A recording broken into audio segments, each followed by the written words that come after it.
নামাজ পড়া যেরকম ফরজ, আবার নামাজ পড়া এরকম হারাম। আল্লাহকেও বলে গেছে, রসুলকেও বলে গেছে। আমরা যে মুসলমান, মুসলমানের কি করণীয় এটাও বলে গেছি। আরে মুসলমানের কাজ কি? বহুত মুসলমান আছে এটাও জানে না। বহুত মুসলমান আছে যে মুসলমান কি জিনিস এটাও বোঝে না। ইহুদি, খ্রিস্টান, বেঈমান, নাফরমান, নাস্তিকের আসেন নাস্তিকের দলেরা যেমনে চলে, আমরা মনে করি এটাই দিন, এটাই ধর্ম, এটাই ইসলাম। আমরা পার্থক্য করতে পারি না। পার্থক্য না করার পিছনে কারণ কি? কারণ হচ্ছে যে আমরা দিন থেকে, কোরআন থেকে, ইসলাম থেকে, আল্লাহর হুকুম, রসুলের আদর্শ থেকে বহুত দূরে সরে গেছি। যেই দূরে সরে যাওয়ার কারণে আমাদের উপর এই বিপদ, এই মুসিবত।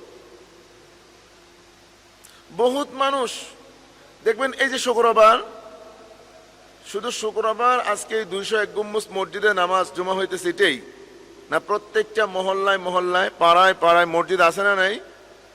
প্রত্যেক মহল্লায় মহল্লায়, পাড়ায় মসজিদ আছে। এমন টাইমে আমরা মুসল্লিরা যাব, যেই টাইমে ইমাম সাহেব খুতবা দেবে, ইমাম সাহেব খুতবা দেবে, এমন টাইমে মসজিদে যাই। এর আগে পরে কোনো কথা নাই। কেন দোস্ত হাবাব এই টাইমে কেন? মসজিদে শুক্রবারে কাজকর্ম কম রেখা শুক্রবারে জুমার নামাজ আদায় করার জন্য আগের থেকেই প্রস্তুতি নেওয়া।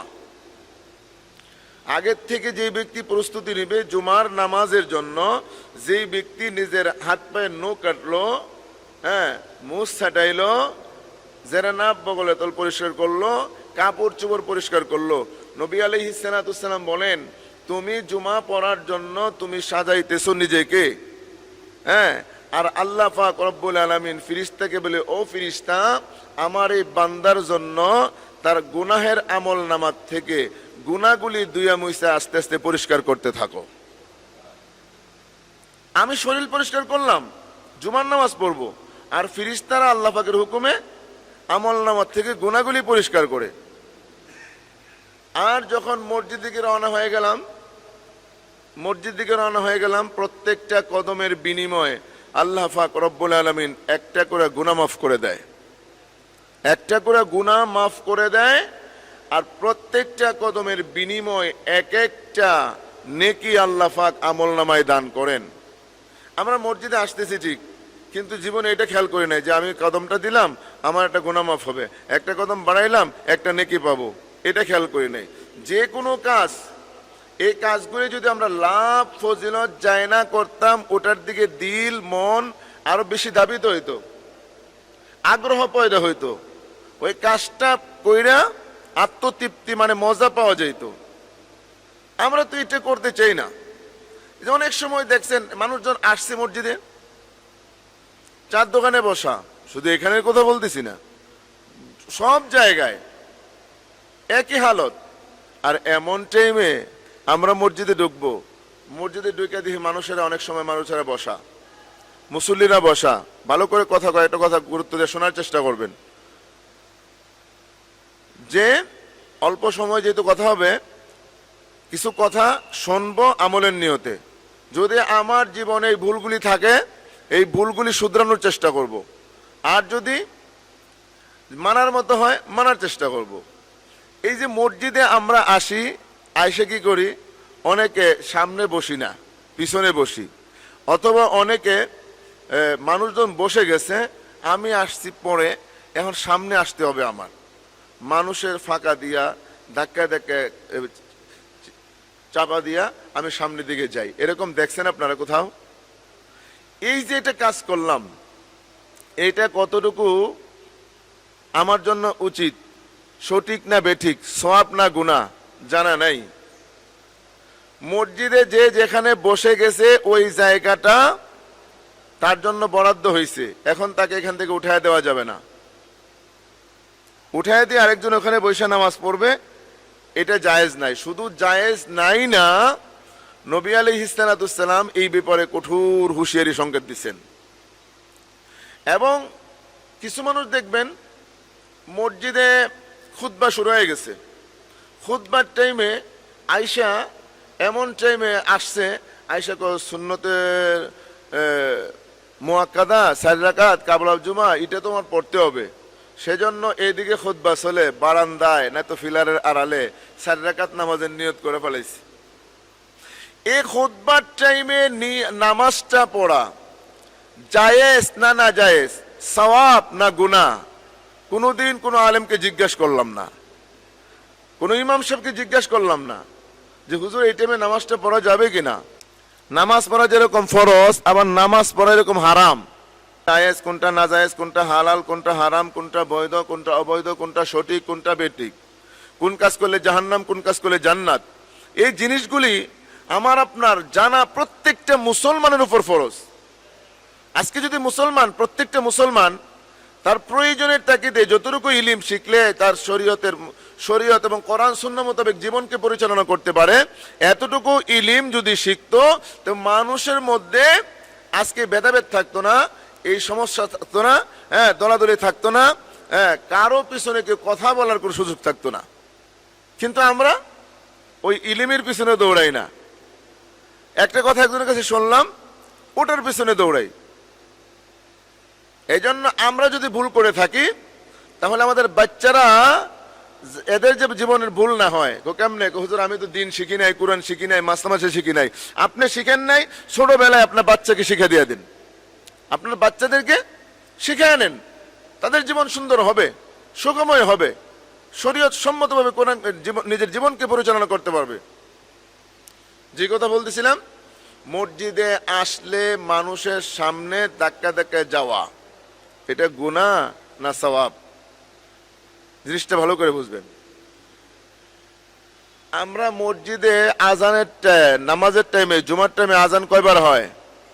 একবার দিবে মসজিদে মাইকে বড় করে, আরেকবার ইমাম সাহেব যখন মিম্বরে বসবে এই টাইমে মুয়াজ্জিন সাহেব দাঁড়ায়া আজান দেয়, দেয় কি দেয় না? এই যে মাঝখানে যে আজানটা দেওয়া হয় এটা কেন দেওয়া হয়? যদি আপনাদেরকে জিজ্ঞেস করি আপনারা হয়তো বলবেন হুজুর একবারে ছোটবেলা থেকে দেখে আসছি যে ইমাম সাহেব মিম্বরে বসলে মুয়াজ্জিন সাহেব একবারে সামনে দাঁড়ায় আজান দেয়, কেন দেওয়া হয় এটা তো বলতে পারবো না। আর এই টাইমে আজান দেওয়ার তো একটা নিয়ম কারণ আছে না নাই? বলেন আছে না নাই? অবশ্যই আছে। কারণটা কি? মসজিদে আসলাম সওয়াবের আশায়, গুনাহ মাফের জন্য, জাহান্নাম থেকে বাঁচার জন্য। আর এই মসজিদে আসাটা যদি আমার আপনার গুনার কারণ হয়ে যায়, জাহান্নামে যাওয়ার উপযুক্ত যাওয়ার কারণ হয়ে যায়, তাহলে আমরা নাজাত পাবো কোন জায়গায়? হুজুর কেমনে? নবী আলাইহিস সালাম হাদিসে পাকের মধ্যে বলেন, খুতবা যখন শুরু হয়ে যাবে এই টাইমে হাঁটা চলাফেরা করা, কথাবার্তা বলা, জিকির করা, তিলাওয়াত করা, তাসবিহ পড়া, নামাজ পড়া কোনটাই সঠিক নয়। কেমনে? এর পরেও যারা আমি রসুল নিষেধ করলাম, খুতবা যখন শুরু হয়ে যাবে মসজিদে এই টাইমে অন্য কোনো আমল করা যাবে না, সমস্ত আমল বন্ধ করে দিয়ে খুতবা শোনার জন্য তোমার প্রস্তুতি নিতে হবে। এই হুঁশিয়ারির সংকেত দেওয়ার জন্যই দ্বিতীয় আজান, মসজিদের দ্বিতীয় আজানটা শুরু হয়ে গেছে। এখন মনে করেন আমি 4 রাকাত নামাজের নিয়ত করলাম, আল্লাহু আকবার, 2 রাকাত মাত্র পড়ছি, 4 রাকাত নামাজের নিয়ত। ভালো করে বুঝবেন এই মাসালা খুব গুরুত্বপূর্ণ মাসালা। এমন টাইমে মুয়াজ্জিন বলে আল্লাহু আকবার, আল্লাহু আকবার, মানে আজান শুরু হয়ে গেছে, খুতবার আজান শুরু হয়েছে। এখন আমি কি করব? এখন 4 রাকাত পড়বো না 2 রাকাত পরে নামাজ শেষ করব? মাসলা কত সুন্দর যে তুমি 2 রাকাত পড়ছো, এই 2 রাকাত পড়াই সালাম ফিরাও, আর 1 রাকাত পড়তে পারো। নামাজ 4 রাকাতের, খুতবার স্বার্থে তোমার 2 রাকাত মাফ, 2 রাকাত পড়ছো, 4 রাকাত আদায় হয়ে গেছে। সুবহানাল্লাহ বলেন। খুতবা কতটুকু গুরুত্বপূর্ণ! খুতবার জন্য নামাজ 4 রাকাতের 2 রাকাত আপনার জন্য মাফ।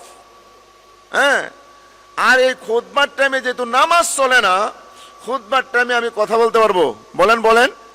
খুতবার টাইমে যে নামাজ চলে না, নামাজ ছেড়ে দিতে হয়, তো এই খুতবার টাইমে কথা বলা যাবে? জিকির করা যায় না, তেলাওয়াত করা যায় না, তাসবিহ পড়া যায় না, সব বন্ধ করে দিয়া খুতবা শোনার জন্য নীরবে বসে যেতে হবে। খুতবার টাইমে কথাও বলা যায় না। যদি কেউ কথা বলে, জিকির করে, তাসবিহ পড়ে, হাঁটাহাঁটি করে, রাসূল এদের ব্যাপারে বলেন ক্বালা রাসূলুল্লাহ সাল্লাল্লাহু আলাইহি ওয়াসাল্লাম ওয়াল্লাযী ইয়াতাকাল্লামু ইনদাল খুতবা ফাহুয়া কামাসালিল হিমার আও কামা ক্বালা নবী আলাইহিস সালাতু ওয়াস সালাম। আল্লাহর হাবিব জনাবে মুহাম্মদ রাসূল সাল্লাল্লাহু আলাইহি ওয়াসাল্লাম হাদিসে পাকে বয়ান ফরমান, আমার যে উম্মত খুতবার টাইমে কথা বলে, খুতবার টাইমে নামাজ পড়ে, খুতবার টাইমে জিকির করে, খুতবা চলাকালীন হাঁটা চলাফেরা কথাবার্তা মানে অন্য কোনো আমলের দিকে মাইল হয়ে যায়, খুতবা না শুনিয়া কামাসালিল হিমার, হিমারন শব্দের অর্থ হলো গাধা। রাসূল বলেন এই লোকটা হাসরের ময়দানে সায়ের ফায়া জানোয়ার গাধার সুরতে উঠবে। জোরে কর নাউজুবিল্লাহ। কেমনে? খুতবা না শুনিয়া, খুতবাকে অবহেলা করলে রাসূল বলেন এই লোকটা পুরা বডিও হবে মানুষের, গর্দান থেকে মাথাটা হবে গাধার মাথা। মানুষ বুঝতে পারবে কি রে আবু রায়হান উবাইদি সাহেব না, আমাদের মসজিদে নামাজ পড়াইতো, বিভিন্ন জায়গায় ওয়াজ মাহফিল করতো, উবাইদি সাহেবের মতোই তো দেখা যায়। হ্যাঁ উবাইদি সাহেব। আজকে অবস্থা কেন? উবাইদি সাহেব খুতবার টাইমে খুতবা শুনতো না, গুরুত্ব দিত না। হ্যাঁ ওই খুতবার টাইমে মন চায় কথাবার্তা বলতো। অনেক মসজিদে খুতবার টাইমে বাক্স সারে কালেকশন করে, খুতবার টাইমে কালেকশন করা, খুতবার টাইমে কথাবার্তা বলা, খুতবার টাইমে নামাজ পড়া, খুতবার টাইমে জিকির করা, খুতবার টাইমে কোনো কিছু জায়েজ নেই। এই জিনিসটা খেয়াল রাখবেন যারা করবেন। রাসূল বলেন ওয়াল্লাযী ইয়াতাকাল্লামু ইনদাল খুতবা, যারা খুতবার মাঝখানে অন্য কোনো কাজকর্ম করবে, অন্য কোনো আমল করবে, কামাসালিল হিমার, এই লোকটা হাসরের ময়দানে গাধা হয়ে উঠবে। ইয়াউমাল কিয়ামা গাধার সুরতে উঠবে। শুধু তাই নয়, আরো কঠিন হুঁশিয়ারি। মানুষেরা দাঁড়িয়ে গেছে, মানুষেরা বসে গেছে, আমি এরপরে সামনে আসার জন্য মানুষ ধাক্কায় ধাক্কায় সামনে আইলাম। মসজিদে যে যখন আসবে জায়গা যেখানে পাবে ওখানেই বসা। এই যে মাঝখানে সামনে ফাঁকা জায়গা রাখা, পিছনে বসছেন এটাও জায়েজ নেই। সামনে জায়গা ফাঁকা রেখে পিছনে বসেন, এটাও ঠিক না, অনুচিত। সামনের দিকের থেকে কাতার ভরবে, এরপরে পিছনের দিকে মানুষেরা বসবে। এখন সামনেও জায়গা নাই, আমার সামনে যাইতে হবে, আমার সামনে যেয়ে বসতে হবে। এই জন্য মানুষের ধাক্কা ধাক্কা ফাঁকা দিয়ে আমি সামনে গেলাম। এই ব্যক্তি সম্পর্কে রাসূল কি বলে জানেন? তুমি যে কেউ হও না কেন, তুমি এলাকার সবচেয়ে বড় ধনী, সবচেয়ে বড় শিক্ষিত, সবচেয়ে বড় কোটিপতি, হ্যাঁ সবচেয়ে বড় সুনামধন্য ব্যক্তি, তুমি অনেক বড় দাতা, যাই হও, জায়গা পাইছো যেখানে ওখানেই বসতে হবে, সামনে যাওয়ার কোনো সুযোগ নেই। যদি যায়, আল্লাহ রাসূল বলেন ক্বালা রাসূলুল্লাহ সাল্লাল্লাহু আলাইহি ওয়াসাল্লাম মান তাখাফফা রিকাবান নাস ইয়াউমাল জুমআ জুইলা দাসরান ইলা জাহান্নাম আও কামা ক্বালা নবী আলাইহিস সালাতু ওয়াস সালাম। আল্লাহর হাবিব জনাবে মুহাম্মদ রাসূল সাল্লাল্লাহু আলাইহি ওয়াসাল্লাম হাদিসে পাকে বলেন, যেই ব্যক্তি আসছে পরে জায়গা নাই সামনে, নিজের আত্মগৌরব, তাকাব্বর, অহংকার হ্যাঁ ঠিক রাখবার যায় সামনে যাওয়ার জন্য পন্থা অবলম্বন করে সামনের দিকে যায়, এই লোকটাকে হাসরের ময়দানে ইয়াউমাল কিয়ামা রাসূল বলেন হাসরের ময়দান থেকে টান দিয়া জাহান্নামের গেটে শোয়া দিবে। এবং জাহান্নামী মানুষদেরকে আল্লাহ বলবেন দাসরান ইলা জাহান্নাম, ও জাহান্নামের ব্যক্তিরা, এই ব্যক্তির জাহান্নামের গেটে শোয়াইলাম, এই ব্যক্তির বুকের উপর দিয়া ফারাইয়া ফারাইয়া লাইতে জাহান্নামে নিক্ষেপ করে ফেরত তোমরা যাও। গুনাহ কি? জিনা করছে, চুরি করছে, ডাকাতি করছে? না, অন্য কোনো গুনাহ করে নাই। এই গুনাহটা হলো একটা গুনাহ, সে জুমার টাইমে আসতো পড়ে নিজের আত্মগৌরব ভিতরে আমিত্ব অহংকার নিয়া মানুষ ধাক্কায় ধাক্কায় সামনে যেত। গুনাহ বড় না, খুব খেয়াল করবেন দুস্থ হাবাব। এই জন্য কথাগুলি, যেহেতু এখানে এক এক দিন এক একজন, এক এক জুমা এক একজন আলেম আসে, একজন আলেমের কাছে যদি একটা আমল শিখতে পারেন, একটা আমল রাখতে পারেন, দেখবেন আলহামদুলিল্লাহ আমার আপনার জীবন পরিবর্তন হয়ে যাবে। এই আত্মগৌরব, তাকাব্বর, অহংকার, খবরদার।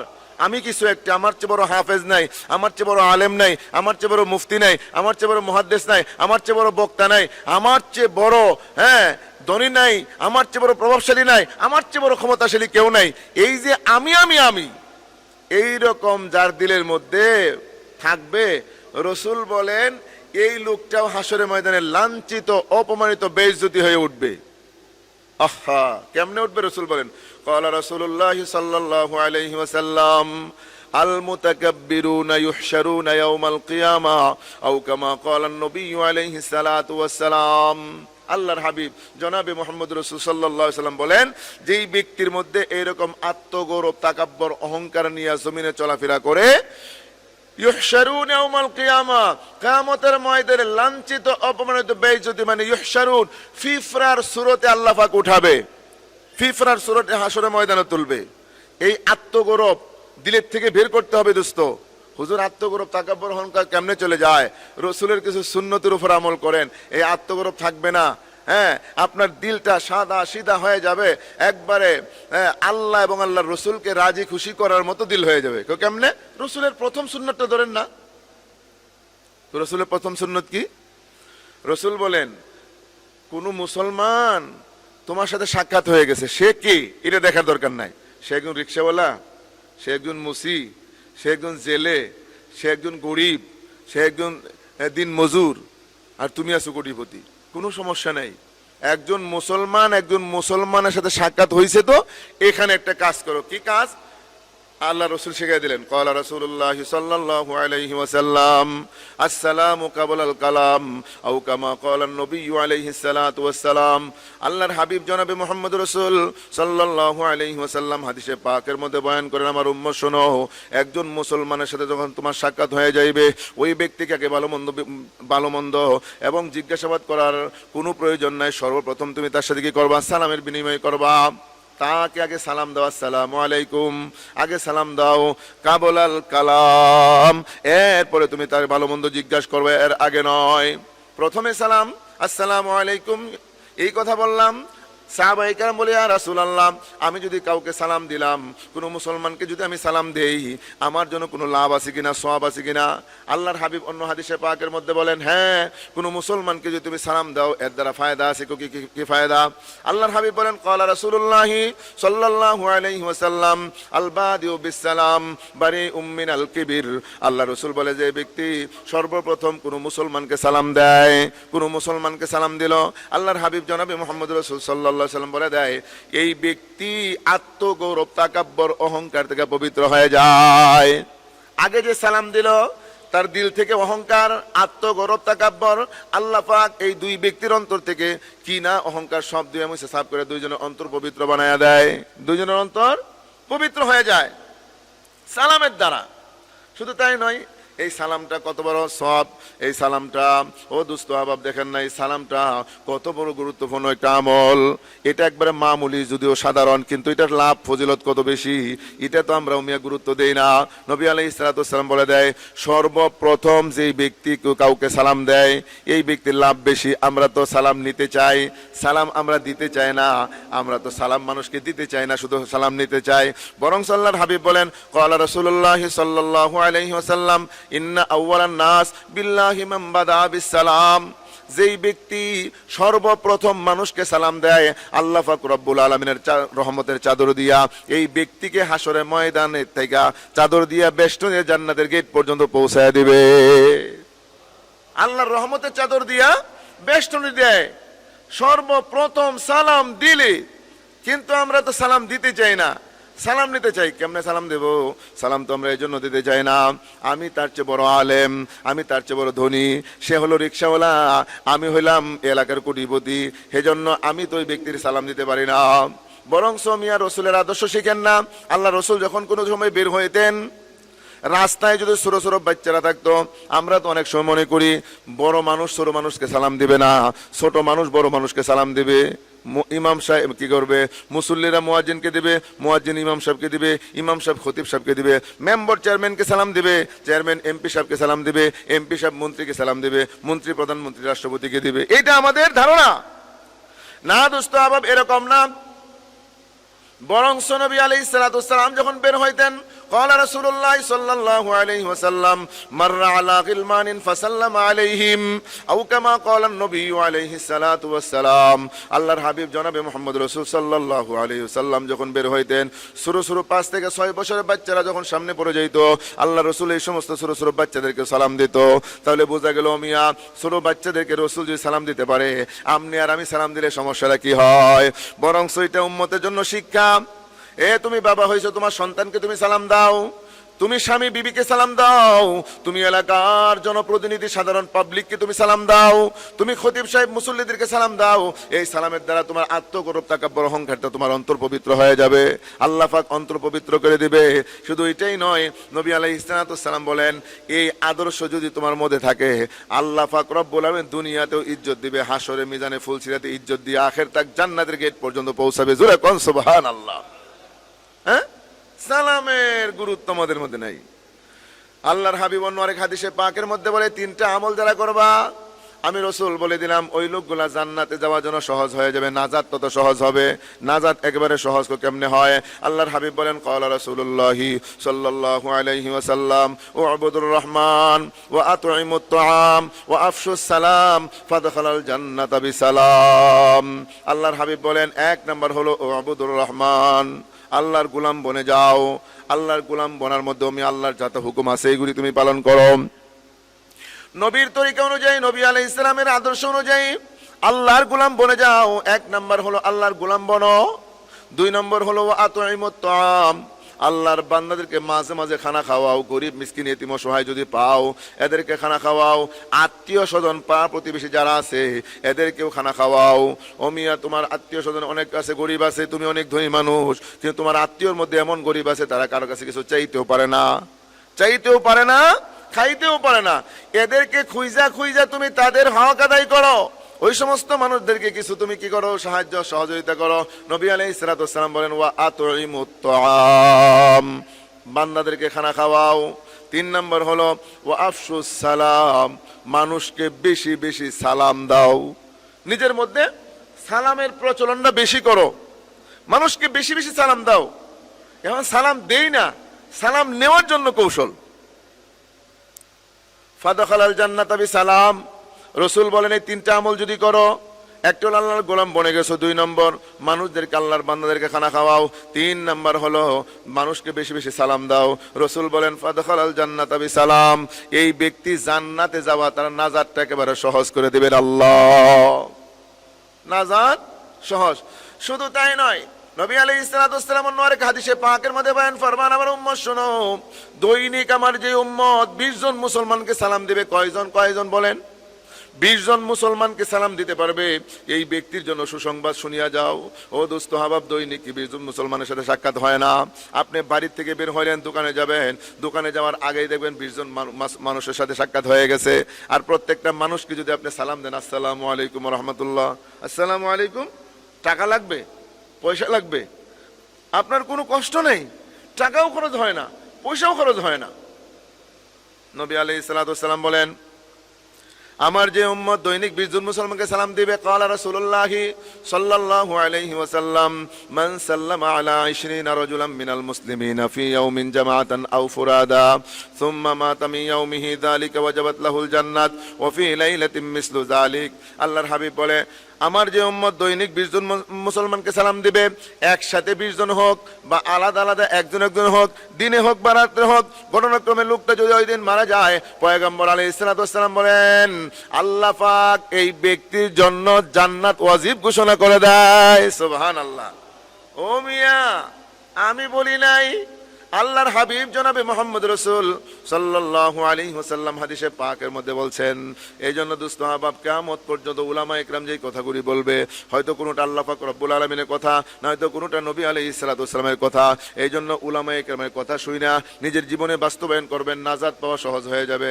আমরা তো আলেমরা একটা কথা বললে এটা আমরা উল্টা বুঝি, বরং আরো বিরোধিতা শুরু করে দেয়, আলেমদের কথার সাথে ঠাট্টা মশকরি শুরু করে দেয়। আরে হুজুররা কি বলবে, বলবেই তো, হুজুরা তো বলবেই। কেন হয় জানেন? এই হাদিসটা আমি বলতেছি। আলেমদের কথা কেন ভালো লাগে না, এই হাদিসটা বলতেছি, শুনেন। এর আগে নবী আলাইহিস সালাম বলেন তোমরা কেউ জান্নাতে যাইতে পারবা না।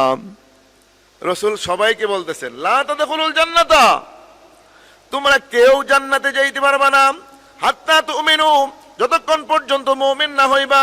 ওয়ালা তুমিনু, ওই সময় পর্যন্ত মুমিন হইতে পারবা না। হাত্তা তাহাব্বু, আলা আদুল্লুকুম আলা শাইইন ইযা ফাআলতুমুহু তাহাব্বাতুম আফশুস সালামা বাইনাকুম। নবী আলাইহিস সালাতু ওয়াস সালাম বলতেছেন, ও আমার সাহাবায়ে কেরাম, কিয়ামত পর্যন্ত আনেওয়ালা উম্মতরা শোনো, তোমরা কেউ জান্নাতে যাইতে পারবা না যতক্ষণ পর্যন্ত মুমিন না হইবা, আর ওই সময় পর্যন্ত মুমিন হইতে পারবা না যতক্ষণ পর্যন্ত তোমাদের পরস্পরের মধ্যে আন্তরিকতা, ভ্রাতৃত্ব, মহব্বত পয়দা না হবে। এক মুসলমান আরেক মুসলমানের সাথে বন্ধুত্ব স্বরূপ মহব্বত পয়দা না হবে। দুশ্মনী রাখা যাবে না, হিংসা রাখা যাবে না, বিদ্বেষ রাখা যাবে না, ওই ব্যক্তির সাথে অমিয়া শত্রুতা রাখা যাবে না। রসুল বলে দিয়েছেন, তাহাব্বু আলা আদুল্লুকুম। আল্লাহর হাবিব বলেন, ওই পর্যন্ত তোমরা কেউ জান্নাতে যাইতে পারবা না যতক্ষণ পর্যন্ত মুমিন না হইবা, আর মুমিন তো ওই সময় পর্যন্ত হইতে পারবা না যতক্ষণ পর্যন্ত তোমাদের মধ্যে পরস্পরের মধ্যে আন্তরিকতা, ভ্রাতৃত্ব, মহব্বত পয়দা না হবে। রাসূল সাল্লাল্লাহু আলাইহি সাল্লাম বলে দেয়, ও আমার সাহাবায়ে কেরাম, কিয়ামত পর্যন্ত আনেওয়ালা উম্মতরা শোনো, ও আমার সাহাবায়ে কেরাম, কিয়ামত পর্যন্ত আনেওয়ালা উম্মতরা শোনো, তোমাদেরকে কি আমি এমন একটা আমলের কথা বলে দেব, যে আমলটা করলে পরে তোমাদের মধ্যে পরস্পরের মধ্যে আন্তরিকতা, ভ্রাতৃত্ব, মহব্বত পয়দা হবে, আর মহব্বত পয়দা হইলেই তোমরা মুমিন হইবা, আর মুমিন হইলেই তোমরা জান্নাতে চলে যাইবা। সাহাবায়ে কেরাম বলে, ইয়া রাসূলুল্লাহ, আমাদেরকে ওই আমলের কথা বলে দেন না, আমাদেরকে ওই আমলের কথা বলে দেন। আল্লাহর হাবিব বলেন, ওই আমলটা কি? আল্লাহর হাবিব বলেন, আফশুস সালামা বাইনাকুম, আফশুস সালামা বাইনাকুম। রাসূল বলে দেয়, ও আমার সাহাবায়ে কেরাম, ওই আমলটা হলো সালাম, সালাম, সালাম। একজন মানুষ সাক্ষাৎ হইলো, সে কে এটা দেখার বিষয় না, সে গরিব না ধনী না বড় লোক না শিক্ষিত না অশিক্ষিত, না না না, সাক্ষাৎ হয়েছে তো তুমি তারে সালাম দিয়া দাও, তাকে তুমি সালাম দিয়া দাও। সালাম যত বেশি দিবা তোমাদের মধ্যে আন্তরিকতা, ভ্রাতৃত্ব, মহব্বত পয়দা হবে। স্বামী স্ত্রী যদি সালামের প্রচলন করে, স্বামী স্ত্রীর মধ্যেও জীবনে কোনোদিন ঝগড়া হবে না। ভাইয়ে ভাইয়ে ভাইকে ভাই সালাম দেয়, ভাইয়ে ভাইয়ে মহব্বত হবে। সন্তান বাবারে সালাম দেয়, মারে সালাম দেয়, এই সন্তানের সাথে অমিয়া বাপ মার মহব্বত বেশি হয়। পাড়ার মানুষকে যদি ব্যক্তি সালাম দেয়, পাড়ার মানুষ ওই ব্যক্তির বেশি মহব্বত করে, কিন্তু সালাম তো আমরা নিতে চাই না। রাসূল বলতেছেন, তাহলে বোঝা গেল কি জান্নাতে যাওয়ার মাধ্যম এই সালাম, এই সালামের প্রচলন বেশি বেশি করতে হবে। আর সালাম আমরা দিব কেমনে? আমাদের ভিতরতে অকিবির ঢুকে গেছে। ও মিয়া, এই যে আমরা এখানে আজকে আমরা জুমার নামাজ পড়ার জন্য আসলাম, এখানেও বহুত মানুষ আছি, আমরা এখানে বহুত মানুষ আছি, অনেকের ঈমান নাই। খুব বিরক্ত করতেছে। এখানে আমরা অনেকে আছি যাদের ঈমান নাই, ঈমান নাই। হুজুর কি কোন ঈমান ছাড়া নিয়ে আমরা মসজিদে আসছি। ওয়াজ অন্য সময় অন্য অন্য হুজুররা ওয়াজ করবে, আমি ওয়াজ করব না। আমি কয়েকটা কথা বলি, কয়েকটা ভুল ধরায় দিই এবং কয়েকটা আমলের কথা বলে দিই। আর শুক্রবারে ওয়াজের না, কিছু আমলের কথা বলা। এখানে যারা আসছেন না, অনেকের মধ্যে ঈমান নাই। হুজুর কি কইলেন? আমি বলি নাই, এটা রাসূল বলছেন। আমি শুধু আপনাদের সামনে উপস্থাপনা করব কার মধ্যে ঈমান আছে আর কার মধ্যে ঈমান নাই। আপনি নিজেই নিজের বিভাগকে প্রশ্ন করে ফতোয়া দিবেন। আজকের মুফতি সাহেব আপনি। হুজুর কেমনে মুফতি সাহেব আমি? যে এই জন্য আপনার ঈমান আছে কি নাই এটা আপনি নিজে বুঝতে পারবেন হাদিসের ব্যাখ্যাটা শুনলে। রাসূল সাল্লাল্লাহু আলাইহি সাল্লাম বলেন, দেখেন দোস্ত আহবাব, যদি এরকম হয় তাহলে আর সময় নেই, আজকে এই মুহূর্তেই আমার আপনার ঈমানকে নবায়ন করতে হবে, তওবা করতে হবে, কালমা পড়তে হবে। আর তওবা ছাড়া, কালমা ছাড়া যদি ওই লোকটা ঈমান নবায়ন ছাড়া মারা যায়, বেঈমান হয়ে মারা গেল। আর বেঈমান হয়ে মারা গেলে জাহান্নামে হবে তার ঠিকানা। হুজুর কি কোন? হ্যাঁ, রাসূল সাল্লাল্লাহু আলাইহি সাল্লাম বলে দেয়, ও আমার সাহাবায়ে কেরাম, কিয়ামত পর্যন্ত আনেওয়ালা উম্মতরা শোনো, কারো জীবনে যদি এই তিনটা কাজ জীবনে একটাও করছো, এই তিনটা কাজ জীবনে যদি কেউ একবারও করে থাকছো, তিনটা কাজের একটাও একবার করছো, আমি রাসূল বলে দিলাম তোমার মধ্যে পরিপূর্ণ ঈমান নাই। ঈমান তো চলে গেছে, এখন তওবা করো, কালমা পড়ো, ঈমানকে নবায়ন করো। আর না হয় তোবা বেঈমান হয়ে মারা যাইবা, জাহান্নামে হবে ঠিকানা। এই তিনটা কাজ কি? নবী আলাইহিস সালাতু ওয়াস সালাম হাদিসে পাকের মধ্যে বলেন, ক্বালা রাসূলুল্লাহ সাল্লাল্লাহু আলাইহি ওয়াসাল্লাম, লা ইয়াজনিজ জানি হিনা ইয়াজনি ওয়া হুয়া মুমিন, ওয়া লা ইয়াসরিকুস সারিকু হিনা ইয়াসরিকু ওয়া হুয়া মুমিন, ওয়া লা ইয়াশরাবু হিনা ইয়াশরাবু ওয়া হুয়া মুমিন, আও কামা ক্বালা নবী আলাইহিস সালাতু ওয়াস সালাম। এ দুস্থ আহবাব, একটু গভীর মনোযোগ দিয়ে কথাগুলো শোনার চেষ্টা করবেন। আল্লাহর হাবিব বলে দেয়, এই তিন না কাজের একটাও যদি কেউ গো জীবনে একবার করছো গো, তোমার মধ্যে আর পরিপূর্ণ ঈমান নাই। ঈমান নবায়ন করো, তওবা করো, কালমা পড়ো। ও তিন না কাজের এক নাম্বার কি? আল্লাহর হাবিব বলে দেয়, লা ইয়াজনিজ জানি হিনা ইয়াজনি ওয়া হুয়া মুমিন। পয়গম্বর আলাইহিস সালাতু ওয়াস সালাম বলে দেয়, এক নম্বর হলো জিনা করা। জিনা করা হলো কবিরা গুনাহ। ও দোস্ত আহবাব, এই জিনাকে তো আমরা কোনো গুনাই মনে করি না, এটা মামুলি ব্যাপার, এটা তো এখন মিয়া একবারে সাধারণ জিনিস একটা মনে করি। না না না, এটা কত বড় ভয়ানক, কত বড় ভয়াবহ, কত বড় খারাপ একটা জিনিস, এটা আমরা এখন খারাপ মনে করি না। এ দোস্ত, ভালো করে বোঝার চেষ্টা করো, একটু হিসাব মিলায় দেখো। বন্ধু বান্ধব পাল্লাই পড়িয়া শয়তানের দোকানের মধ্যে পড়ে। জীবনে যদি কেউ একবারও জিনা করে ফেলাইছ, যখন রসুল বলে দেয়, যখন কোনো একটা বেগানা নারী বেগানা পুরুষ যখন জিনায় মিলিত হয়ে যায়, সাথে সাথে দুইজনের কলবের ভিতর থেকে ঈমানটা বের হয়ে চলে যায়। এখন আর তার মধ্যে পরিপূর্ণ ঈমান নাই। ও মিয়া, তাহলে বুঝো, রসুল সাল্লাল্লাহু আলাইহি ওয়াসাল্লাম বলে দেয়, তার ভিতর থেকে ঈমানটা বের হয়ে চলে যায়, দুইজনের ভিতর থেকে ঈমান চলে যায়। রসুল বলেন, তওবা করো, কালমা পড়ো, ঈমানকে নবায়ন করো। আর তওবা ছাড়া, কালমা ছাড়া যদি তুমি মারা যাও গো, রসুল বলে দেয় তুমি বেঈমান হয়ে মরবা, জাহান্নামে হবে ঠিকানা। ও দোস্ত, এটা একবারে সাধারণ মানুষ, আমরা একবারে এখন 5 ওয়াক্ত নামাজ পড়ি, রোজা করি, হজ করি, যাকাত দেই, কিন্তু ওই যে যৌবনকালে বন্ধু বান্ধবের পাল্লাই পড়িয়া শয়তানের দোকানের মধ্যে পড়িয়া জিনা তো করে ফেলাইছিলাম, কিন্তু আমি তওবা করি নাই, কালমা পড়ি নাই, ঈমানকে নবায়ন করি নাই। আর ঈমান ছাড়া কোনো ইবাদত কবুল হবে না। ভালো করে বোঝার চেষ্টা করেন। আপনি 70 বছর ইবাদত বন্দেগী করছেন, 80 বছর, আপনার হয়তো 100 বছর বয়স, 70 বছর আগে আপনি জিনা করছেন, তওবা করেন নাই, এই জিনার থেকে তওবা করেন নাই, কালমা পড়েন নাই, ঈমানকে নবায়ন করেন নাই। 70 বছর ইবাদত বন্দেগী করছেন, নামাজ, কালাম, দুআ, দুরুদ, তাসবিহ, তাহলিল, হজ, যাকাত, উমরা, যা কিছু আছে সমস্ত ইবাদত বন্দেগী করলেন। পয়গম্বর বলে দেয়, না না না, কোন ইবাদত আল্লাহর আরশ মহল্লায় উঠে নাই, আল্লাহ কবুল করে নাই, আল্লাহ পাকের আরশ মহল্লায় চলতেছে। এ উম্মত, তুমি যতক্ষণ পর্যন্ত তওবা না করবা, কালমা না পড়বা, তোমার ইবাদত কবুল হবে না। আর তওবা করলে না, কালমা পড়লে না, জাহান্নামে হবে তোমার ঠিকানা। জোরে কন্না নাউজুবিল্লাহ। হিসাব মিলান। হ্যাঁ হুজুর, জানা নাই, ওই ছোটবেলায় বন্ধু বান্ধব পাল্লাই পড়িয়া জিনা করে ফেলাইছিলাম, কিন্তু আমি তো তওবা করি নাই। ও মিয়া, এখনো সময় আছে, এখনো সময় আছে। তওবা করো, কালমার পড়ো, ঈমানকে নবায়ন করে নাও। তওবা করো, কালমা পড়ো, ঈমান নবায়ন করো। আর না হয়তো বা বেঈমান হয়ে মারা যাইবা, আর কোনো ইবাদত কবুল হবে না। ঈমান ছাড়া কোনো ইবাদত আল্লাহ কবুল করে না। ইবাদত কবুলের জন্য 1 নম্বর শর্ত কি? ঈমানদার হওয়া লাগবে। ঈমান ছাড়া কোনো ইবাদত কবুল নেই। 1 নম্বর পাইলাম। 2 নম্বর কি? ওয়ালা ইয়াসরিকু সারিকু হিনা ইয়াসরিকু ওয়া হুয়া মুমিন। নবী আলাইহিস সালাতু ওয়াস সালাম বলে দেয়, চুরি করা কবিরা গুনাহ। এই চুরি, এটাও মানুষ গুনাহ মনে করে না। এই চুরি করা যে কত বড় ভয়ানক, কত বড় খারাপ, এটা মানুষ গুনাহ মনে করে না। মনে করে ওরটা মাইরা খাইতাল্লাম, ওরটা আমি কাইরা নিতে পারলাম, তারা ভাঙ্গা নিয়ে আসলাম, এটা বড় আমি সফল কাম হয়ে গেছি, সফল কাম হয়ে গেছি। আসলেও সফল কাম হই নাই, নাকাম রয়ে গেলাম। আল্লাহর হাবিব বলে দেয়, ওয়ালা ইয়াসরিকু সারিকু হিনা ইয়াসরিকু ওয়া হুয়া মুমিন। ওয়ালা ইয়াসরিকু সারিকু হিনা ইয়াসরিকু ওয়া হুয়া মুমিন। পয়গম্বর আলাইহিস সালাতু ওয়াস সালাম বলে দেয়, চুরি করা কবিরা গুনাহ। যেই মাত্র কোনো আল্লাহর বান্দা একটা জিনিস ধরলো চুরি করার জন্য, একটা জিনিস ধরলাম চুরি করার জন্য, এই মাত্র ধরলাম, চুরি করার জন্য ধরলাম, আল্লাহর হাবিব বলে দেয়, সাথে সাথে চুরের ভিতর থেকে কি হয়ে যায়? ওমে ঈমানটা বের হয়ে চলে যায়। ঈমানটা বের হয়ে চলে গেল। এখন আর ওই চোরের মধ্যে পরিপূর্ণ ঈমান নাই, ওই চোরের মধ্যে পরিপূর্ণ ঈমান নাই। রাসূল বলেন, তওবা করো, কালমা পড়ো, ঈমানকে নবায়ন করো, না হয় তোমার নামাজ, কালাম, দুআ, দুরূদ, তাসবিহ, তাহলিল, হজ, যাকাত, দুআ, দুরূদ কোনো কিছু আল্লাহর দরবারে কবুল হবে না। তাহলে এই জায়গাও হিসাব আছে। অনেক সময় অনেক জিনিস চুরি করে ফেলাইছি, করছি কি করি নাই?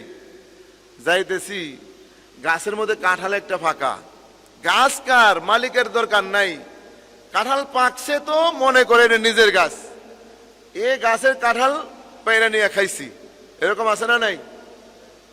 কিন্তু কার গাছের কাঁঠাল খাইলেন আপনি? ওই মালিকরে বলছেন? বলেন নাই। যদি খায়া থাকেন তাহলে এখন বইলে দিয়েন মালিক সাহেবরে যে দেখেন চাচা আপনার গাছের কাঁঠাল পাকছিল, খায়া ফেলেছি, মাফ করে দিয়েন, নাহলে কাঁঠালের দামটা নিয়ে নেন, বাইসে যাবেন, আর নাহলে বড় বিপদে পড়ে যাইবেন। চুরি করা, রসুল বলেন কোন সুর তওবা ছাড়া, কালমা পড়া, ইমান নবায়ন ছাড়া যদি মারা যায়, বেঈমান হয়ে মারা গেল, তার জায়গা হবে জাহান্নাম। দুইটা পাইলাম না? এক নাম্বার কি বলেন বলেন, মনে আছে কিনা দেখি? জিনা করা। জিনা করলে ইমান থাকে না, ইমান বের হয়ে চলে যায়। তওবা করতে হয়, কালমা পড়তে হয়, ইমানকে নবায়ন করতে হয়। চুরি করলে ইমান বের হয়ে চলে যায়, তওবা করতে হয়, কালমা পড়তে হয়, ইমানকে নবায়ন করতে হয়। তো পাইলাম দুইটা। তিন নাম্বার, ওয়ালা ইয়াশরাবু হিনা ইয়াশরাবু ওয়া হুয়া মুমিন। পয়গম্বর আলাইহিস সালাতু ওয়াস সালাম বলে দেয়, তিন নাম্বার হলো ওয়ালা ইয়াশরাবু হিনা ইয়াশরাবু ওয়া হুয়া মুমিন। নবী আলাইহিস সালাতু ওয়াস সালাম বলে দেয়, মদ খাওয়া, শরাব খাওয়া। মদ, শরাব মানে নেশা জাতীয় যে জিনিস যা আছে, এটা খাইলে কি হয়? এটাতে হন মিয়া শিক্ষিত এবং ভদ্র সমাজের বলে এটা আপ্যায়নের বস্তু হয়ে দাঁড়াইছে, আপ্যায়নের বস্তু হয়েছে। বন্ধু বন্ধুরে মদ দিয়ে আপ্যায়ন করে, হায় আফসুস। ও দোস্ত, এই মদটা এটা আমরা সাধারণ বিষয় মনে করি। রসুল বলেন, যেই মাত্র কোন আল্লাহর বান্দা মদের গ্লাসটা হাতে নিল, ঠুটে লাগাইয়া চুমা দিছে, একদিক দিয়ে মদ তার ফেডের মধ্যে ঢুকতেছে, আর কলবের ভিতর থেকে ইমানটা বের হয়ে চলে যাইতেছে। এক ঢুক মদ আপনি পান করছেন, ইমান বের হয়ে চলে গেছে। আর মদারু, মদখুর, হ্যাঁ, এরা বেঈমান। এ হয় মসজিদের সভাপতি, ঈদগাহের সভাপতি, এলাকার মাতাব্বর, মেম্বার, চেয়ারম্যান আসেনি, আমনে করে দিকে নাই, আমগর ওই দিকে, ওই এলাকার দিকে আছে, কারণ মদ পান করে। কারণ এই এলাকার মানুষ তো আলহামদুলিল্লাহ ভালো, এলাকার মানুষ সুন্দর, সভ্য, ভালো মানুষ। কিন্তু আমাদের ওইদিকে দেখা যায় অনেক এরকম আছে। তো হুজুর, এই যে বলতেছেন, অনেকে এবার ভুল বুঝে, একজন মানুষের ব্যাপারে আপনি গীবত বললেন। কালকে একজনে প্রশ্ন করছে যে হুজুর, একজনের অগোচর একজন ব্যক্তির কথা যদি বলা হয় গীবত, আমি বলি গীবতের সংজ্ঞা আছে। তো কিছু গীবত আছে ওই গীবত করা হারাম, গীবত করা হারাম, আর কিছু গীবত আছে ওটা আপনার করা ওয়াজিব। ব্যক্তির গীবত করা ওয়াজিব, একই জিনিস, আবার হারাম আবার ওয়াজিব। তাহলে এইটা তো বুঝতে আসছে। এমন ডাকাত, এমন মানুষ জানে না সে এই ব্যক্তি এলাকার মধ্যে সে ডাকাতি করবে, মানুষের জানমালের ক্ষতি করবে, তখন কি করবেন? এই ব্যক্তির আগে মানুষ কি সিনেমা দেবে যে এই লোকটা খুব খারাপ, এই লোকের থেকে তোমার বাঁচতে হবে। এই লোকের ধ্বংসাত্মক কাজ থেকে বাঁচার জন্য এই ব্যক্তিকে পরিচয় করে দেওয়া, তার দোষ বলা আপনার জন্য ওয়াজিব। একজনটা খারাপ কাজ করতেছে, তাকে ওইখান থেকে বাঁচানোর জন্য তার দোষ বলা। আমাদের লক্ষ্যবস্তু কি? প্রত্যেকটা মানুষকে কেমনে জাহান্নাম থেকে বাঁচানো যায়, জাহান্নাম থেকে বাঁচাইয়া জান্নাতের রাস্তায় উঠাইয়া দেওয়া যায়, এটা সমস্ত নবীদের কাজ। কিয়ামত পর্যন্ত আনেওয়ালা উম্মত এবং উলামায়ে কেরামের দায়িত্ব একটাই, মানুষকে কেমনে জাহান্নামের রাস্তা থেকে বাঁচাইয়া জান্নাতের রাস্তায় উঠানো যায়। এই জন্য দুস্থহাবাব দরদ নিয়ে কথাগুলি বলার চেষ্টা করতেছি। যদি কারো মধ্যে এই ধরনের স্বভাব চরিত্র থাকে, আজকে এই মুহূর্তে মাহে রমজান মাস, রমজান মাসের দোয়া কবুল হয়, হ্যাঁ, এবং আমরা তওবা করে নেব, তওবা করে আমাদের জীবনকে পরিশুদ্ধি করব, এরপরে ইবাদত বন্দেগী যা করব আল্লাহ মাফ করনে ওয়ালা। যারা জীবনে একবার মদ খাইছেন, তওবা করছেন না, আপনার কোনো ইবাদত কবুল হবে না। উলামায়ে কেরাম, বহুত উলামায়ে কেরাম এখানে আছে, ভুল বললে আমাকে শুধরাবে। খুব খেয়াল করা চাই দুস্থ আবাব। এই জন্য তিনটা কাজ, এই তিনটা যদি আপনি আপনার মহল্লা ইমাম সাহেবের কাছে যান, ইমাম সাহেব হুজুর আমি তো জিনা করছিলাম, আমার একটু তওবাটা করায় দেন, কমপক্ষে আপনার দুর্বলতার কথাটা ইমাম সাহেব হলেও জানছে। ওই ইমাম সাহেবের সামনে কোনোদিন আপনি লম্বা গপ্প মারতে পারবেন নি? ইমাম সাহেব আমি চুরি করছিলাম, আমার তওবাটা করায় দেন। ইমাম সাহেব আমি মদ খেয়েছিলাম, আমার তওবা করায় দেন। তাহলে কি হইল? একটা সাক্ষী হয়ে গেল। কিন্তু আজকে এই মুহূর্তে আমরা একটু পরে আজকে এই মজমায় আমরা তওবা করব। রমজান মাসকে কেন্দ্র করে জিন্দেগির গুনাহ মাফ করানোর জন্য তওবা করে ঈমান নবায়ন করার জন্য তওবাও করব এবং ঈমান নবায়নের জন্য কালমাও পড়াবো যে হুজুর আমি এই ধরনের গুনাহ করছি না, তারপর আপনি তওবা করেন।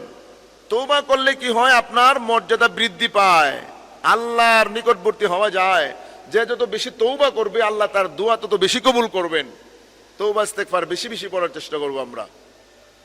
ইয়াদ রাখবেন, আমি আমার কথা শুরুতে বলতেছিলাম যে 5 প্রকার মানুষ বিনা হিসেবে জান্নাতে চলে যাবে। 5 প্রকার মানুষ কই যাবে বলেন না? জান্নাতে যাবে। 5 প্রকার মানুষ বিনা হিসেবে জান্নাত পাবে। এদের জন্য বলে জান্নাত আকৃষ্ট হয়ে আছে। জান্নাত বলে আয় আল্লাহ, আমি জান্নাতকে তো সুন্দর নাজ নেয়ামত সুখ শান্তির সামগ্রী দিয়ে সাজাইলা, আমার মধ্যে এমন কোন অতিথি মেহমান আসবে, আসে না কেন? অপেক্ষা, তাশতাকুইলা, অপেক্ষা আছেন জান্নাত। আল্লাহ পাক বলেন, ও জান্নাত তুমি অপেক্ষা করো, তোমার মধ্যে যে মেহমান অতিথি আসবে, দুনিয়ার হায়াতের জিন্দেগির মেয়াদ শেষ হয় নাই, শেষ হইলে আর কোনো বাধা নাই, তোমার মধ্যে ঢুকে যাবে। সুবহানাল্লাহ। এটা রসুল বলছেন। আল্লাহর হাবিব বলে দেয় 5টা আমল যারা করবা, আমি রসুল বলে দিলাম এই লোকগুলা জান্নাতে যাওয়ার বাধা একটা। সাহাবায়ে কেরাম বলি ইয়া রাসূলুল্লাহ, ওই 5টা আমল কি আমরা একটু জানতে চাই, এবং জান্নাতে যাওয়ার যে বাধা এটা কি এটাও জানতে চাই। খেয়াল করবেন কথাটা, এই 5টা আমলের কথা বললে আমার কথা শেষ হবে। যদি পারেন জিন্দেগিতে একটা আমলও নিজের মধ্যে বাস্তবায়ন করে এরপরে মওতের বিছানায় শুয়েন। আল্লাহর হাবিব বলেন, قال رسول الله صلى الله عليه وسلم إن الجنة تشتاق إلى 5 نفر تالي القرآن وحافظ اللسان ومطعم الجيان ومكسل العريان ومن صلى على حبيب الرحمن। এ হলো 5 প্রকার। ও দোস্ত হাবাব, একটু গভীর মনোযোগ দিয়ে কথাটা শুনবেন। 5টা আমল কি? আল্লাহর হাবিব বলে দেয় 5টা আমলের একটা আমল যদি কোনো আল্লাহর বান্দার মধ্যে বাস্তবায়ন হয়, আমি রসুল বলে দিলাম ওই লোকটা জান্নাতে যাওয়ার বাধা হলো একটা। ওই বাধাটা কি? ওই বাধা হলো যে মউত, মৃত্যুর পরে ব্যক্তির কবর নাই, হাসর নাই, মিজান ফুলসিরাত, ডান হাত বাম হাত, মুনকির নকির সলজব নাই। আরে মরবে তো, তার কবরটা আল্লাহ পাক রব্বুল আলামিন জান্নাতের বাগান বানায় দিবেন। কবরটা জান্নাতের বাগান হয়ে যায়। ও দোস্ত হাবাব, ওই 5টা আমলের মধ্যে সর্বপ্রথম আমলটা কি? এই আমল তো করতে যায় অনেকে ঠকায় যাবো। কেমনে হুজুর? আমরা জানি না, কেমনে মানবো? আরে জানলেন না কেন? এইটাই তো বড় অপরাধ। এই জন্য এখনো সময় সুযোগ আছে, জানতে পারবো, মানতে পারবো কেমনে? আল্লাহর হাবিব বলে দেয়, ক্বালা রাসূলুল্লাহ সাল্লাল্লাহু আলাইহি ওয়াসাল্লাম ইন্নাল জান্নাতা তাশতাকু ইলা 5 নাফারিন তালিল কুরআন। 1 নাম্বার তালিল কোরআন। নবী আলাইহিস সালাতু ওয়াস সালাম বলে দেয়, আরে বিনা হিসেবে জান্নাতে যাইতে চাও তাহলে একটা কাজ করো কি? দৈনন্দিন তুমি কোরআন তেলাওয়াত করে লও। তালিল কোরআন, আমার যে উম্মত দৈনন্দিন কোরআন তেলাওয়াত করবে, ও দোস্ত আবাব, কমপক্ষে একটা পৃষ্ঠা সময় নেয়, আধা পৃষ্ঠা সময় আপনার নাই। ও মিয়া 5 লাইন পড়েন তাও সময় নাই, একটা আয়াত পড়েন, একটা লাইন পড়েন দোস্ত আবাব। পয়গম্বর আলাইহিস সালাতু ওয়াস সালাম বলে দেয়, আমার যে উম্মত দৈনন্দিন কোরআন শরীফ থেকে একটু না একটু কোরআন শরীফ তেলাওয়াত করে, আমি রসুল বলে দিলাম এই লোকটা জান্নাতে যাওয়ার বাধা হলো মউত। মউতের পরে ব্যক্তির কবর, হাসর, মিজান ফুলসিরাত, ডান হাত বাম হাত নাই। রসুল বলেন রাউযাতুম মির রিয়াজিল জান্নাহ, এই ব্যক্তির কবরটা আল্লাহ পাক রব্বুল আলামিন জান্নাতের বাগান বানায় দেয়। সুবহানাল্লাহ। তাহলে দোস্ত, বিনা হিসেবে জান্নাতে যাওয়ার 1 নম্বর আমল কি? কোরআন তেলাওয়াত করা। তাহলে অনেক মানুষ আছে আমরা কোরআন তেলাওয়াত করতে পারি না। আহা, বরং বড় দুঃখের বিষয়, দুনিয়াতে এমন কিছু নাই শিখি নেই। ব্যবসা করতে পারি, হাল চাষ করতে পারি, চাকরি করতে পারি, গাড়ি চালাইতে পারি, ইংরেজি পড়তে পারি, বাংলা পড়তে পারি, আরবি পড়তে পারি না। এটা মুসলমানের জন্য হচ্ছে দুঃখজনক, আর কিছু হতে পারে না। তোমার মতো ফুরা কফাইল্লা মানুষ আর দুনিয়ার জমিনে কেউ নেই। তুমি আরবি পড়তে পারো না, কোরআন পড়তে পারো না, তুমি দুনিয়াতে আসাই তো তোমার জন্য ব্যর্থ। আহা, এখনো সময় আছে দোস্ত। ঈশান নামাজ পড়বেন, ইমাম সাহেবের লোকে বলবেন, হুজুর আমি তো ছোটবেলায় কোরআন পড়তে পারি নাই, ঈশান নামাজের পরে প্রত্যেক দিন হুজুর আমার একটু একটু কোরআন শরীফ শেখান না। প্রত্যেক দিন দাদা যাদের চুল দাড়ি সাদা হয়ে গেছে গা, এখন তো আপনার সংসার থেকে ছেলে মেয়েরা রিটায়ার করে দিছে, আপনার কোনো কাজ নাই, ব্যবসা নাই, চাকরি নাই, কোনো কিছু নাই, মসজিদ আর বাসা। মৌত পর্যন্ত পরকালে সঞ্চয় করার জন্য জান্নাতে যাওয়ার যে রাস্তাগুলি আছে এগুলি ক্লিয়ার করেন না, বৈশা বৈশা তোর কাজ নাই। ঈশান নামাজ পড়ে আলিফ বাতা পড়বেন, আলিফ বাতা। হুজুর এমন বয়স হয়ে গেছে, আরে কোরআন শেখার জন্য কোনো বয়সের সীমা নির্ধারণ করা নাই। এই কোরআন শেখার জন্য মিয়া বাংলার দুনিয়ার জাগতিক শিক্ষা শেখার জন্য ব্রেনের সাথে সম্পর্ক, আর এই আরবি শেখার জন্য, আসমানি ইলমের নূর শেখার জন্য এটা ব্রেনের সাথে সম্পর্ক, এটা কলবের সাথে সম্পর্ক, এটা কলবের সাথে সম্পর্ক। 60 বছর বয়সে, 70 বছর বয়সে ও মিয়া এই কোরআন শেখা যায়, কোনো অসুবিধা নাই। আপনি চেষ্টা করে দেখেন পারবেন, কিন্তু আমরা তো চেষ্টাই করি না। আর না পারেন ও মিয়া আলিফ থেকে ইয়া পর্যন্ত পড়লেন, ভুলে গেছেন, আবার আলিফ থেকে ইয়া পর্যন্ত পড়ছেন, ভুলে গেছেন, আলিফ বাতা পড়তে পড়তে ভুলে যান, আবার পড়েন। এই অবস্থায় যদি মারা যায়, পয়গম্বর আলাইহিস সালাতু ওয়াস সালাম বলে দেয়, শুধু আলিফ বাতা পড়তে পড়তে পড়তে পড়তে আল্লাহর বান্দা মারা গেল, এই লোকটাকে হাশরের ময়দানে আল্লাহ পাক কারি শব্দের কাতারে দাঁড় করাইয়া, হাফেজ শব্দের কাতারে দাঁড় করাইয়া আল্লাহ পাক রব্বুল আলামিন ওদের সাথে তাকে জান্নাতে যাওয়ার সুব্যবস্থা করে দিবেন। হ্যাঁ, কোরআন শিখার ইচ্ছা পোষণ দিলের মধ্যে থাকলে ফায়দা। আর যারা কোরআন শরীফ পড়তে পারেন না, দেখে দেখে পড়তে পারেন না, আমল করবেন কি? আমল করবেন আরবিয়ান নামাজের পরে কমপক্ষে সূরা ইখলাস 3 বার পড়বেন। সূরা, ছোট্ট সূরা, কুল হুয়াল্লাহু আহাদ আল্লাহুস সামাদ লাম ইয়ালিদ ওয়া লাম ইউলাদ ওয়া লাম ইয়াকুল লাহু কুফুয়ান আহাদ। এই সূরা ইখলাস ছোট্ট একটা সূরা, আল্লাহর হাবিব বলে দেয়, আমার যে উম্মত এই সূরা ইখলাস 3 বার পাঠ করবে, আল্লাহ পাক পরওয়ারদিগারে আলম রব্বুল আলামিন তার আমলনামায় 1 খতম কোরআন শরীফের সওয়াব দিবেন। সুবহানাল্লাহ। 3 বার পড়লে 1 খতম, 6 বার পড়লে বলেন 2 খতম, 9 বার পড়লে 3 খতম, 10 বার যদি দৈনিক কেউ সূরা ইখলাস এই কুল সূরা পাঠ করে 3 খতম 10 সিফারা তিলাওয়াতের সওয়াব আল্লাহ তার আমলনামায় দেয়। শুধু দেয় না, খুশি হইয়া জান্নাতের মধ্যে একটা স্বর্ণের বিল্ডিং উপহার দিয়া দেয়। দুনিয়ায় থেকেও জান্নাত কামাই করা সহজ। সময় চলে যাইতেছে দোস্ত, আফসোস করবেন, বাগে দুনিয়া মে না হোগা হামসগু ये বদনসিব আয়েতে ইস বাগো মে ওর খালি দামালে চলে। বড় আফসোস করবেন, হাসরের মিজানে ফুলসিরাতে আফসোস করবেন। ওই মৌতের আগে আগে ওমিয়া পরকালের হায়াতের জিন্দেগিরে দামি বানান। এই জন্য কোরআন শিখতে পারেন না, এখনো সময় আছে, কোরআন শিখেন। আর যে ব্যক্তি কোরআন না শিখে মারা যায়, আল্লাহর হাবিব বলে যে ক্বালা রাসূলুল্লাহ সাল্লাল্লাহু আলাইহি ওয়াসাল্লাম ইন্নাল্লাযী লাইসা ফি জাওফিহি শাইউম মিনাল কুরআনি কাল বাইতিল খরিব আও কামা ক্বালা নবী আলাইহিস সালাতু ওয়াস সালাম। আল্লাহর হাবিব বলে দেয়, যেই ব্যক্তি কোরআন শিখলো না, কোরআনের নূর, কোরআনের ইলম তার সিনার মধ্যে নাই, এই অবস্থায় যদি মারা যায়, হাশরের ময়দানে সবচেয়ে বেইজ্জতি হবে। ও মিয়া তার সিনাটা বলে, ও মিয়া কি হবে? উজার ঘরের মতো মানুষবিহীন ঘর যেরকম উজার, ওই ঘর যেরকম নিরাপদ থাকে না, ওই ঘরের মাল ছাড়া নিরাপদ থাকে না, একটা ঘরের মধ্যে মানুষজন থাকে না, কোটি টাকার সম্পদ আছে, ও মিয়া এটা নিরাপদ না, চোর ডাকাতে তারা ভাঙে নিয়ে যাইতে পারে। যে এই ব্যক্তির সিনার মধ্যে কোরআন নাই, ওর জীবনের কোনো মূল্য নাই।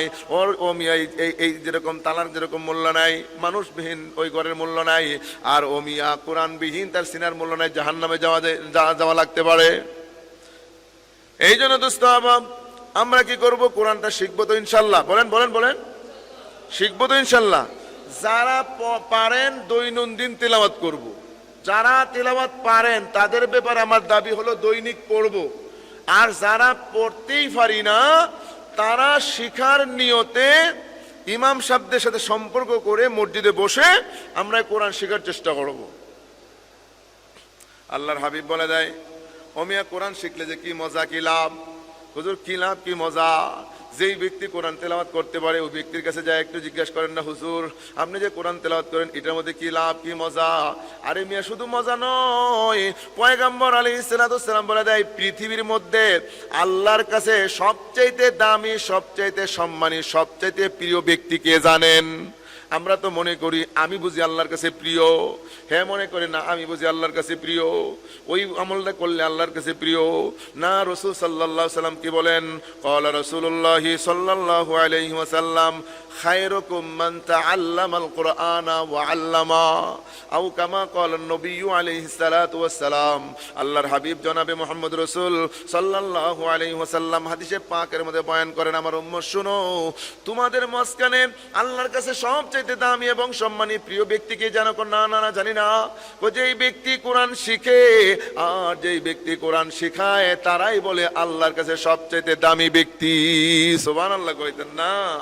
সুবহানাল্লাহ বলেন না দোস্ত? মরার আগে আগে আল্লাহর কাছে প্রিয় বান্দা হয়ে মরেন না, মৌতের আগে আগে আল্লাহর কাছে প্রিয় বান্দা হয়ে মরেন। তাহলে কোরআন তেলাওয়াত শিখা এত লাভ, এত সওয়াব। তো নবী আলাইহিস সালাতু ওয়াস সালাম বলেন, পৃথিবীর জমিনে আল্লাহর কোনো কি আছে? আল্লাহর পরিবার পরিজন আছে? আল্লাহর বংশধর কেউ আছে দুনিয়াতে? বলেন বলেন। এই তুই কেউ শুনছেন কোন আলেম বলছে যে আল্লাহর বংশ আছে? এই ওয়াজ কেউ করে না। হাই রে সর্বনাশ, আল্লাহর বংশ থাকবে কোথা থেকে? আল্লাহর তো কোনো সন্তানাদি নাই, তো বংশ বিস্তার হইলে তো সন্তানাদি লাগবে। আল্লাহ তো বিয়েই করে নাই, আল্লাহর বাপ মাও নাই। এই সূরা ইখলাসের মাধ্যমে তাওহীদের পরিচয় দিয়েছে, একত্ববাদের পরিচয় দিয়ে দিয়েছেন।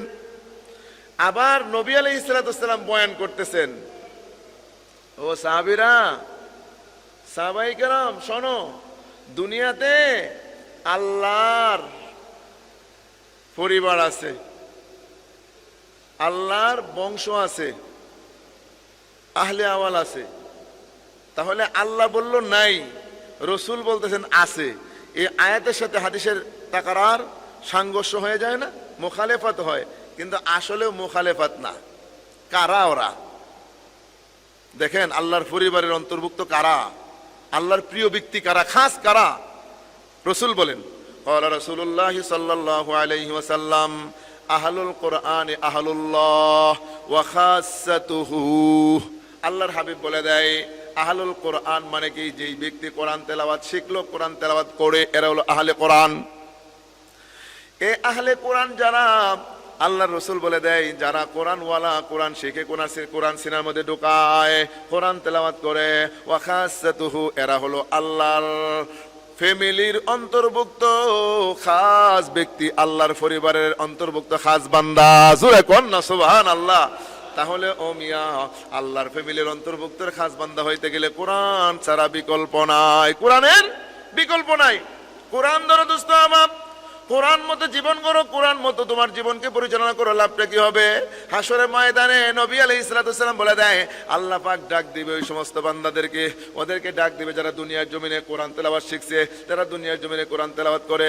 ও মিয়া, মাহে রমজান মাসে আমরা তো অনেকে আছি কোরআন তেলাওয়াত, যারা শুধু বছরে একবার পড়ে, তাই আলহামদুলিল্লাহ অনেক ভালো। এ মাহে রমজান মাসে যারা আমরা কোরআন তেলাওয়াত করতেছি, ও মিয়া, একটা খতম কোরআন শরীফ পড়বো, 70টা থেকে 700 খতম তেলাওয়াতের সব আল্লাহ আমলনামায় দিয়ে দিবে। 700 খতম রমজান মাসে এক খতম পড়লে। এই জন্য রমজান মাসের ইবাদতের দাম বেশি। এই জন্য দোস্তাবা বলতেছিলাম, নবী আলাইহিস সালাতু ওয়াস সালাম বলে দেয়, ওই সমস্ত ব্যক্তিদেরকে বলবেন, কি বলবেন? আল্লাহর হাবিব বলে দেয়, ক্বালা রাসূলুল্লাহ সাল্লাল্লাহু আলাইহি ওয়াসাল্লাম, ইউকালু লি সাহিবিল কোরআন ইকরা ওয়ারতাকি ওয়ারাত্তিল কামা কুনতা তুরাত্তিলু ফিদ দুনিয়া ফাইন্না মানসিলাকা ইনদা আখিরি আয়াতিন তাকরাউহা আও কামা ক্বালা নবী আলাইহিস সালাতু ওয়াস সালাম। আল্লাহর হাবিব জনাবে মুহাম্মদ রাসূল সাল্লাল্লাহু আলাইহি ওয়াসাল্লাম হাদিসে পাকের মধ্যে বয়ান ফরমান, আমার উম্মত শুনো, যেই ব্যক্তি কোরআন দুনিয়াতে পড়ছিলা, হাসরের ময়দানে আল্লাহ পাক ডাক দিবে, ইকরা ইকরা ওয়ারতাকি ওয়ারাত্তিল কামা কুনতা তুরাত্তিল। ও আমার বান্দা, দুনিয়ার জমিনে যেমনে তুমি ধীরস্থির ভাবে সুন্দরভাবে কোরআন তেলাওয়াত করছো, কোরআন তেলাওয়াত করতেছিলা, কোরআন তেলাওয়াত করছো, আজকেও তুমি এইরকম সুন্দরভাবে কোরআন তেলাওয়াত করো। আরে কোরআন তেলাওয়াত করো, এক একটা আয়াত পড়বা আর এক একটা তালার মালিক তুমি হয়ে যাইবা। এক একটা আয়াত পড়ো আর এক একটা তালায় তুমি অবস্থান করো।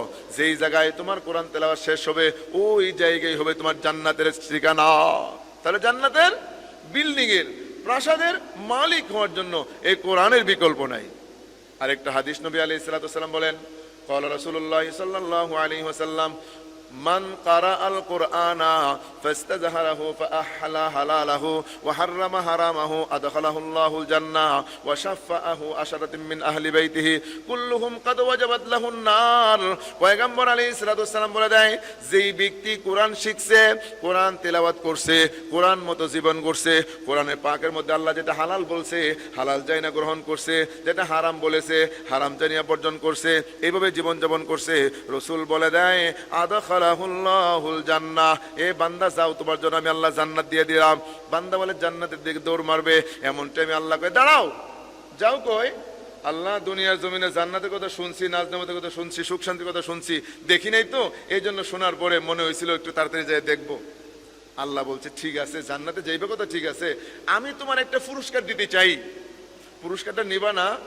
আল্লাহর বান্দা বলে হাউমাউ করে কান্নাকাটি শুরু করে দেয়, আল্লাহ আমারে তুমি দয়া করে জান্নাত দিছো, এর চেয়ে বড় আর কি পুরস্কার হতে পারে? আল্লাহ বলে না, এর চেয়ে বড় পুরস্কার একটা আছে। কি?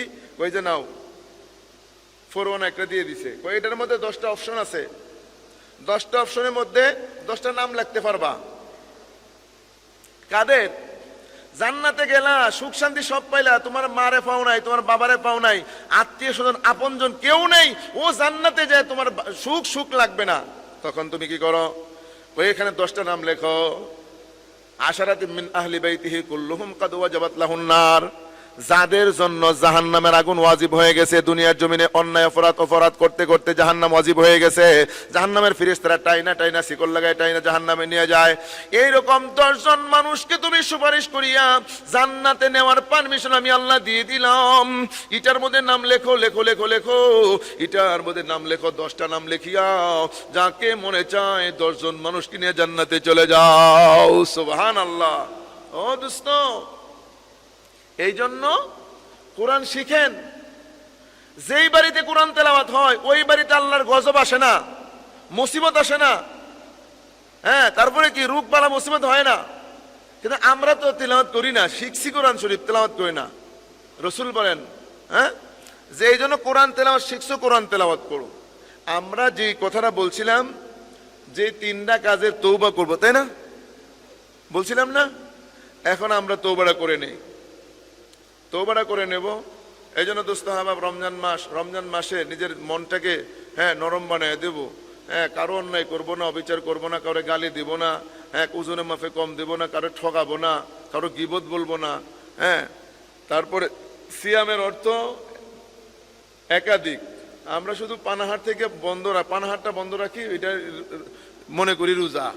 সিয়াম মানে বিরত থাকা। বিরত কিসের থেকে? পানাহার থেকে শুধু নয়, অন্যায়, অবিচার, পাপাচার, জুলুম, অত্যাচার, নির্যাতন, মিথ্যা, পরনিন্দা, গীবত, শাকায়ত, চুরি, ডাকাতি, এইগুলার থেকে চোখটাকে হেফাজত করতে হবে, আমার কানকে হেফাজত করতে, সমস্ত কিছুর থেকে বিরত থাকার নাম হলো রোজা।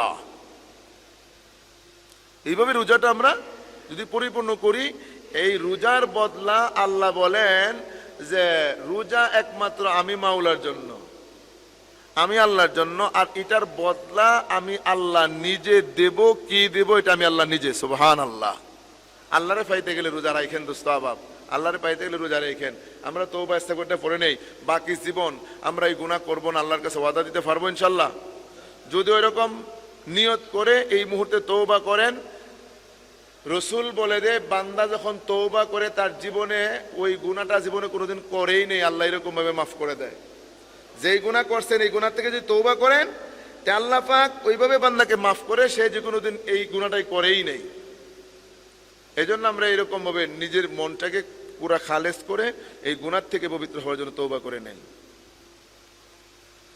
আস্তাগফিরুল্লাহাল্লাযী লা ইলাহা ইল্লা হুয়াল হাইয়ুল কাইয়্যুম। গুনাহ থেকে তওবা করিলাম, আল্লাহ আমাদের তওবা কবুল করো, আর গুনাহ করব না, ওয়াদা দিলাম, প্রতিশ্রুতি দিলাম, শয়তানের দোকাই করে ফেলাইছি, মাফ করে দাও। আমিন আমিন। আশহাদু আল্লা ইলাহা ইল্লাল্লাহু ওয়া আশহাদু আন্না মুহাম্মাদান আবদুহু ওয়া রাসূলুহু। আমানতু বিল্লাহি ওয়া মালাইকাতিহি ওয়া কুতুবিহি ওয়া রুসুলিহি ওয়াল ইয়াউমিল আখিরি ওয়াল কাদরি খাইরিহি ওয়া শাররিহি মিনাল্লাহি তাআলা ওয়াল বাসি বাদাল মাউত লা ইলাহা ইল্লাল্লাহু মুহাম্মাদুর রাসূলুল্লাহ। সবাই সবার জন্য দোয়া করেন। আমি আজকে এমনিতে খুব অসুস্থ, কথা দিয়া ফেলাই, সেজন্য আসছি, আসার মতো ভাব ছিল না, এমন অসুস্থ। পুরা রাস্তা কেমনে আসছি বলতে পারবো না, এখানে